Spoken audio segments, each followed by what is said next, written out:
Negative క్యారెక్టర్ని receive చేసుకోవడం అంటే కొంచెం డిఫరెంట్గా రిసీవ్ చేసుకుంటారు ఆడియన్స్. ఎక్కడికైనా వెళ్ళినా సరే నెగిటివ్. సినిమానే నెగిటివ్ క్యారెక్టర్ అండి. నా ఫస్ట్ సినిమా మునియాండి వెలంగియల్ మున్రామ అంటే ఒక తమిళ సినిమా. ఆ సినిమాలోనే నేను ఫస్ట్ సినిమానే నెగిటివ్ క్యారెక్టర్, మర్డర్ చేసేది అంటే క్యాస్ట్ ఫీలింగ్ ఎక్కువ, క్యాస్ట్ ఫీలింగ్తో ఉన్న ఒక రిచ్ పర్సన్. సో అదే ఫస్ట్ ఫిలిమే నెగిటివ్ క్యారెక్టర్. రెండో ఫిలిం నాడోడిగల్లో 100% పాజిటివ్ క్యారెక్టర్. రెండూ రిసీవ్ చేసుకున్నారు. ఓకే.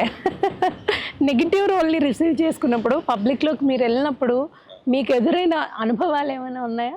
సినిమాలో లేదు. సినిమాలో వచ్చి ఏమన్నారంటే, సార్ బాగా చేశారు సార్, మేము చూస్తే కొంచెం భయంగా ఉంది సార్ అన్నట్టు చెప్పారు. సీరియల్లో మటుకు సీరియల్ చూస్తారు కదా లేడీస్, సీరియల్లో నెగిటివ్ క్యారెక్టర్ చేస్తే తిడతారు.